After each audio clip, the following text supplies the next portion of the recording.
We are back with a brand new side hustle, and this week we are talking about what it looks like to be a fundraising specialist. If you are interested in our side hustles, please hit the subscribe button below and the little bell to let you know when we drop a new side hustle video every Tuesday. Again, my name is Tiffany Tait, licensed clinical social worker, certified daring way facilitator, and we're serial entrepreneurs, myself and my business partner. You can learn more about us at unorthodoxgroup.com. The link's in the bio, in the description below.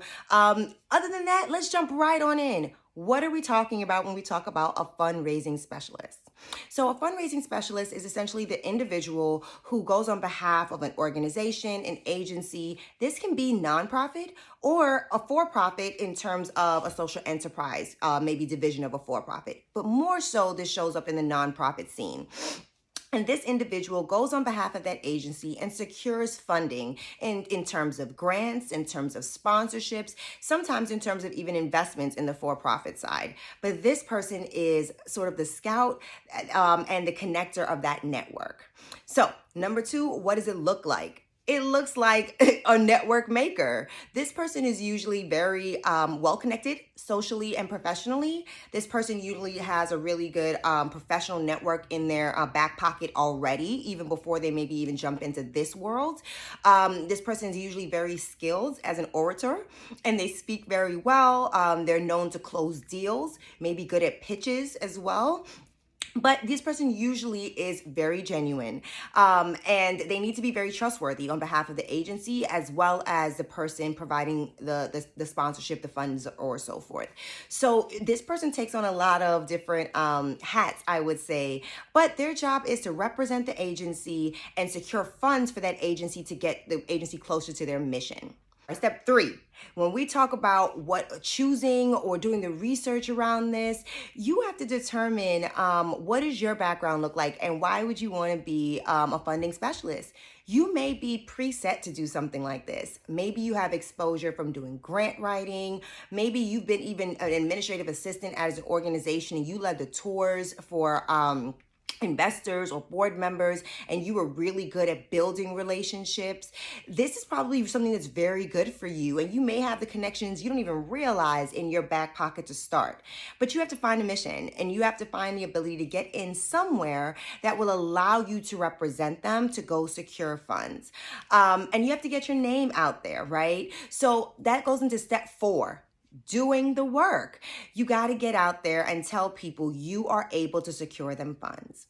Either because you have the little black book of people willing to give, people who are willing to donate, people who are, in a philanthropic kind of society. And that might be what you bring to the table, that people will say, I will hire you as my fundraising consultant.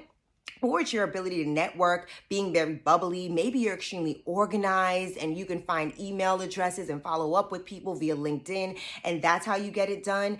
The skill of getting it done is a personality skill. It's a personal skill in general as to how you're able to secure funds, but you need to understand that you're liable for these funds. A lot of times in a lot of states, you even have to register, maybe with the Attorney General's office or, Office of Business Registration as a fundraising specialist. People have to know that you are trustworthy and can be held accountable. You're not running off on the plug twice, right? We can't have that happen.